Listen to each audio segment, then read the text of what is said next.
this video, you'll find out how the legendary World War II hero Audie Murphy inspired the creation of Rambo in First Blood. Sylvester Stallone, this man is not. Murphy is actually the most decorated US soldier ever. His wartime accomplishments and battlefield exploits are renowned in the annals of American military history. So, with Rambo Last Blood coming out, let's dive into the incredible real-life story of the man behind the 80s action icon. Real-life Rambo, Audie Murphy. January 26th, 1945, Holzwihr, France. Murphy and his men are under fire from an overwhelming array of German forces. One of their tank destroyers takes a direct hit. Murphy tells his men to retreat, then makes his way to the burning armor. He doesn't take cover behind it. No, he mans the gun and opens fire. Murphy is alone and defending the American position from 3 sides.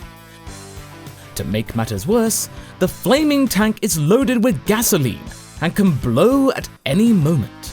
Like a man possessed, Murphy mows down wave after wave of German attacks for 1 whole hour.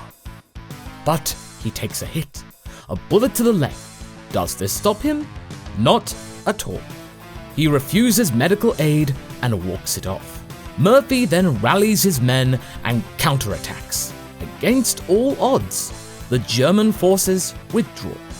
Murphy received the Medal of Honor, the highest US military award, for his actions that day, but he almost didn't.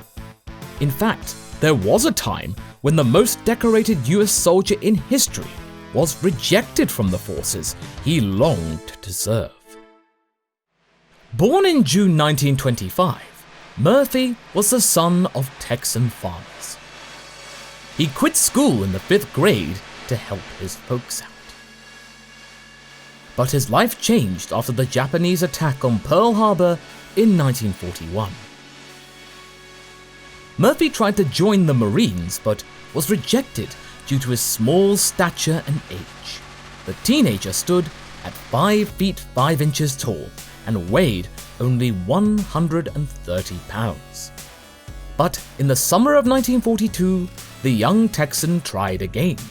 This time, his sister falsified his birth records so he could enlist in the army. Murphy was posted to Casablanca in Morocco, then went on to Sicily, where he achieved the rank of corporal and private first class. Next, the young warrior was shipped to France, where in August 1944, Murphy pulled off another Rambo-like feat.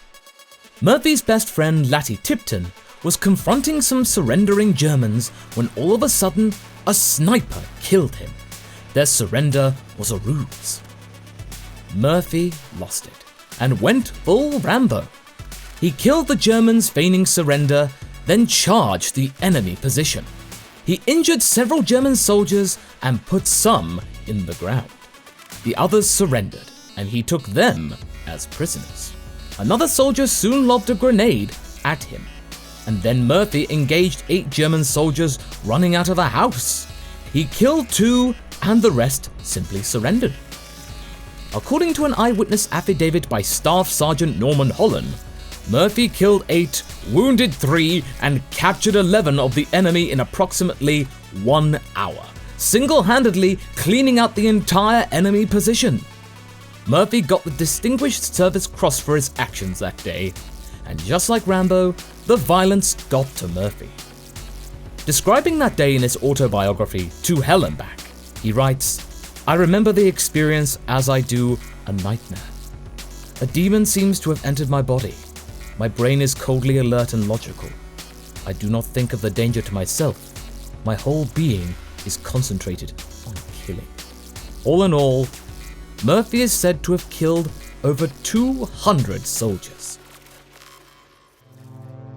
Murphy became a Hollywood actor after World War II, starring in 44 films.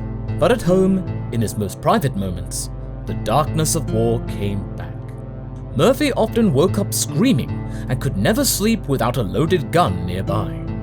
This became clear one night when actor Doug McClure snuck into Murphy's motel room with a dead scorpion. The two were working together on the 1960 western Unforgiven. McClure wanted to get him back for an earlier prank, but when he entered, he was facing not a sleeping man, but Murphy's gun. "Get out of here, McClure," Murphy told him. "I gotta get some sleep." The war haunted Murphy's sleep. It got so bad that one night in 1952, whatever Murphy was dreaming caused him to beat a wall of a motel room until his fists bled. The war hero also developed a sleeping pill addiction, but he didn't suffer in silence. Murphy spoke openly about his problems to draw attention to the emotional stress of war.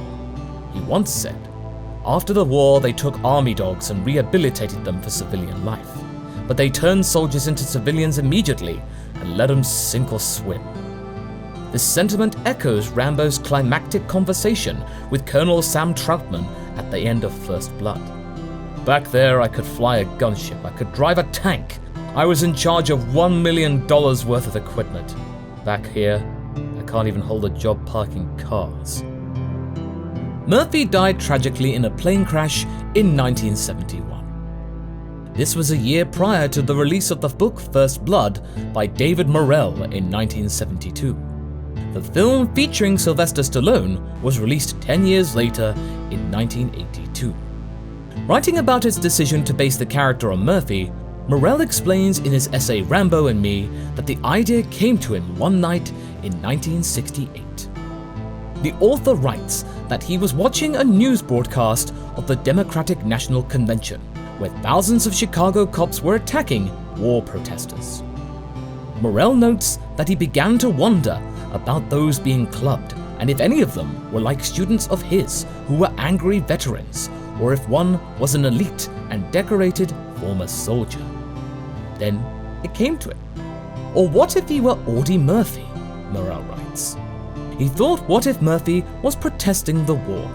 The author writes, what if he was furious to begin with, and a police club striking his skull now filled him with an absolutely destructive rage? And it was from there that the idea for Rambo and First Blood began to take shape. The music you're listening to here is from the Lone Peak Music channel on YouTube. This track was also created by them. We've included a link to their channel and music below. We're currently looking to collaborate with other content creators. And if you wish to collaborate with us, drop us a comment below, or contact us via the email in the About section of this channel. But as always, this isn't goodbye, this is just until the next mythical video.